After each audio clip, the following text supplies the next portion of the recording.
Because what Tyrese Haliburton is he's a top 5 point guard in the NBA. Stamped. I think it's stamped. I think number 1 you have SGA or Luka 1 or 2. At 3 you have Brunson. At 4 you have Steph. You can interchange those two as well. Doesn't matter what order. And I think at 5 Haliburton is right there. And I think when we talk about pure point guards, talk about one of the best playmakers in the league, I look at Luka and I look at Haliburton at that position, and you can go with either or. I think Haliburton means that much to the Pacers offense. And it's interesting just hearing a lot of takes about Haliburton and false narratives that oftentimes have to get proven wrong. But the Pacers offense rating this year with Haliburton on is a 119.5. That would be tied second.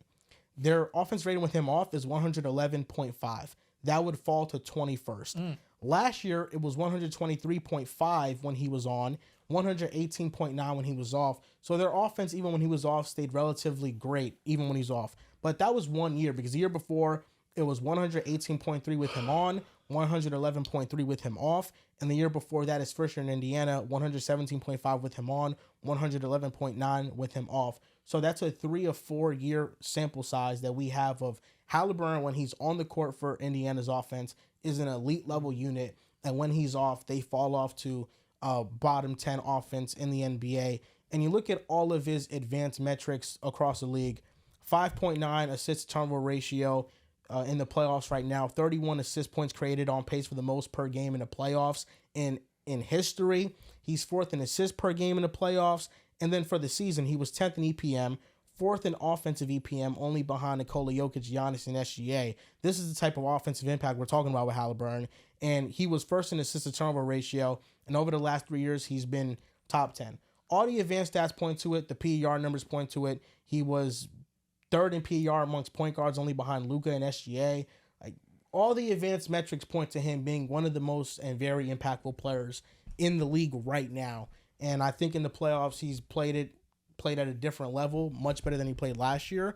And I think he is a stamped top 5 point guard in the league. I think that's an interesting conversation because there's a few different guys in that range who I think all are deserving of recognition. Trey, I think Hallie, and then also Cade Cunningham as well. I would argue among those 3, he's the most well supported with the guys that are able to maximize his skill set. But I mean, as far as this year's went, it does feel like he has, after finally getting healthy, and shout out to our guys Logan and Carson from Nerd Sesh, who kind of talked about this multiple different times in the show, he has looked like that version of himself when he first got to Indiana, where the scoring has looked just as good as it's been. He's a mistake-free player, and he's been what's amplified the skill sets of these guys. And I feel like winning Game 1 is another great example of Indiana proving that they belong on the stage of contending caliber teams, and Haliburton at the head of the charge. Yeah, I think Hallie, his biggest knock for the last couple of years has just been the consistency, right? When you look back to 2 seasons ago when they go on the in-season tournament run, right? Like how great he was at the beginning of the year. And then second half of the year, due to injury, he just wasn't that same player. You look at the beginning of this season, you know, of course, we were making the jokes, the home road splits, him sleeping on his own bed. And we joke about it, but it was also like kind of who he was, right? He was just a player that, for whatever reason, it was home road, but the consistency was never there.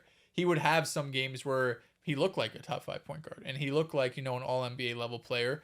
And then he had other games where he legitimately didn't make a shot, right? So I think Haliburton's number one thing was really just getting to that level of consistency, mainly as a scorer, because I think throughout all of this, he's been amongst the league's best playmakers. He's been amongst the league's best just in terms of decision makers. And he's been leading a top offense for multiple seasons now, right? And they've made some adjustments, of course, bringing in a guy like Pascal Siakam, being able to develop guys like Aaron Nesmith and Andrew Nembhard, Benedict Mathurin, who a guy that's been kind of in and out of the lineup due to injury as well. But as long as he had some sort of semblance around him, just with talent, they've been able to produce this great offense. And Rick Carlisle deserves a ton of credit too, right? He is one of the best coaches in the NBA, one of the best offensive coaches in the NBA. The pace that they play with, he really uses all of their skill sets, right? Of course, Haliburton leads this ship, but all of these guys are in good position. It's very rare you see a Pacers just kind of off night where the offense isn't flowing and it feels stagnant. I feel like they're always producing quality shots. The ball is constantly moving. They're getting out in transition. It feels like even at teams as good as, you know, Boston or OKC, you saw moments like last night in the clutch for OKC where things kind of got stagnant. Everyone was kind of looking around. Shea was just going one-on-one, which, you know, has been great offense for a majority of time. But the Pacers played a different brand of basketball, and Haliburton has really been the charge of that. as great as he's been as a 3-point shooter as well, 38. if he's able to keep this level of scoring up, where he's been an efficient shooter and he can, make those pull-up threes and he can still attack and get downhill like we saw in round 1 against the Bucks.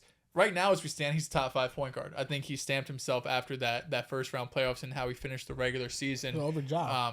I would have him over Ja. Yeah, definitely, I would have him over Ja. I mean, if you listen, when you talk about the 5th best point guard in the league, that changes year to year. It's really like the number 1 and 2 guys. It's hard to knock those guys off. But Definitely. you're talking like 4 through 7. That could change next year. It could be Cade. You know what I mean? Call me next year, man. Definitely. Hey, getting a little spooky. Hey, man, we run out of tank. We ain't tired of shit, bro. Getting a little spooky. D-Mitch trying to, 40. Closing on 40. 40. So where does he rank for you? 5th? Is he 5th? Is he over Ja Morant for you now? I I don't mean, think like, Ja's the name that you're looking at. That spot. what I think? I think it's funny about those type of conversations because I think 90% of our conversations that we have are always in the moment, and we're talking about that specific day.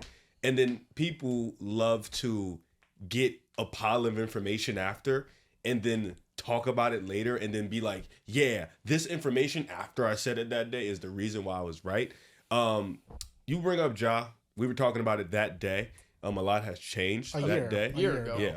When You know what I'm saying? Haliburton had Not that one much good has stretch. changed. No, what's changed was Ja was dog shit 2024. Great 2025. But back then, their offense has been No, better. I pulled up the numbers. I was actually capped. I remember that. Yeah, I did remember that episode. I did but pull up the numbers. Haliburton leads better offenses. Yeah, but you lied and you said it was a negative. the but- half-court offense has been negative. No, I pulled for up the numbers. I'll pull them up again after. It was complete cap. You're telling me the half-court offense of Grizzlies has been bad? I pulled up the numbers. Like John said though, Ja Morant ain't the guy we talking about. That's gunning for number 5. Ja Morant ain't the guy we talking about. LaMelo ain't the guy we talking about. Trae Young ain't the guy we talking about. Damian Lillard ain't the guy we talking about. Let's respect Trey. For some reason, Respectfully, I think I'm he a Celtic fan. That's I think fine. He almost took all to 7. No, I think he I think, almost took us to 7. Yeah. What What the do fuck is I don't- that? What do you mean? When This was is what that? irritates Oh, me about like you, 2 years Dels. ago? When they- He was it was the on 6 the games? verge of taking all to 7 games a year ago. that You a- better watch That's a it. flex. I don't know how that's a flex. Anyways, So Because he Cade didn't is have who an we're all-star talking about? teammate. I'm trying to get to it. I have It's a just- super he team. killed No, my for whole, sure, just- you know. That was 2022. That Celtics team. That was not Or, excuse me, 2022. 2023. That team was kind of. It was okay. Like I said, right. Cade is the guy gunning for Also number the 5. fucking Oh, Heat. all right, man. You know what I'm saying? Listen to that mid-ass Heat team, man. I'm not moved. What's Cade that is say the about guy that's gunning for number 5. He's the youngest out the group. He also, I feel like, has a lot more in his game to improve. I think Trae Young is what he is at this point, which is a great player. It's no disrespect. But I think Cade Cunningham is the guy. This is a guy who broke onto the scene in casual eyes this year, being one of the best players in basketball, being an all-NBA type of player, leading Detroit to the playoffs. And in the playoffs, he dealt with a lot, but I thought he played particularly well. He wasn't this primo superstar, but given what he had to do, he played significantly well. Definitely has a lot to improve on, but that's the guy who I think is gunning for that top 5 spot. And listen, Hallie earned that spot this year. I give him the top 5 spot. I think the 4 you mentioned, probably flawless. You have SGA at 1. Don't know if you said interchangeable, but that was silly. Luka at 2. Well, I think, Luka's Luka. No, SGA is SGA. Luka is 2. I think that's fair right now. At this point, Luka can be number 2. Yeah, comfortably. I think we have to continue and be consistent here. Number 3, I think Brunson can get that nod. I think that's fine. Steph, if you want to have it interchangeable, that's cool with me. I have Steph at 3, but it doesn't really matter to me. Both of those guys are 3 and 4. Those are the locked 4. Number 5 is Haliburton. But that brother Cade, he's on his way. He's coming. He's coming. I'll be honest. Next year, I think he's got it. He's knocking at the door. And this is a dude he's a dog, and he has that prototypical size that you kind of want nowadays. 6'6", 6'7", big, strong. Can get to his spots. I think Hallie. 6'5". Who? Hallie. Oh yeah. But I think Hallie. He's just thinner. Hallie's a pure point guard, so I don't think he's never gonna be this primo scorer like these other guys. He's like 27 or he's something. gonna be that playmaking guy. He's gonna have that edge. So I think it's gonna be interesting that we go back to our days of pure point guard versus dominant scoring guard. But yeah, he's 5. I'll take that pure point guard 10 times out of 10. Over who?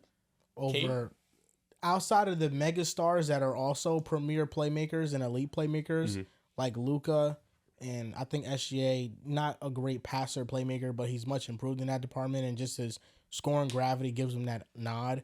Steph, I think, is a great playmaker. I think Jalen Brunson's not an elite playmaker, but he's a really good one. He's a great one. Yeah, I give him the nod over all of those point guards, even Cade. I think Cade his efficiency has to get better, and then his turnovers have to get better. I think he has to take care of the ball better. Turnovers are going to be what they're going to be. With his usage, I get it, but I Number two is look Dennis at Schroeder in the Plus, playoffs. their system is very bland.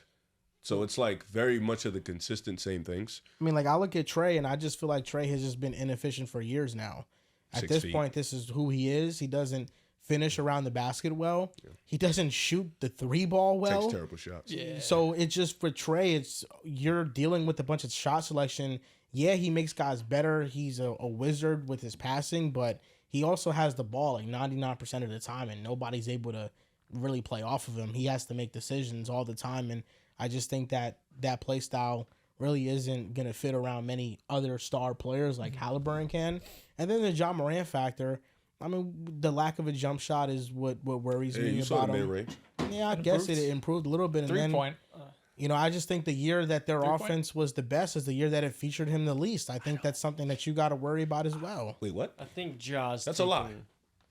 How did you lie? What did he say? The year the Grizzlies' offense was the best was the year they best their featured him the offense less. is. Yeah. Regular season. I think Ja stock is taking the biggest hit. Like when I'm ranking point guards, he's fallen the most based off. Yeah, you have a top 100. Where's Ja? Top 100 is hilarious. I have him right around 10. Grizzlies offense. Wait, no, What are they? oh, You think sorry. they're the I'm best on point player guard. statistically? Okay. Yeah, around players, he's in the top 40. Yeah, you're insane. Hope. Hope. Yeah. Wait, so who's the 9 you have over Ja? Luca, Shea, Steph, Brunson, Cade, Tyrese, Trey, DG, Kyrie. And then I think De'Aaron Fox is like that. De'Aaron Fox team is right I where don't hate Ja that is. list.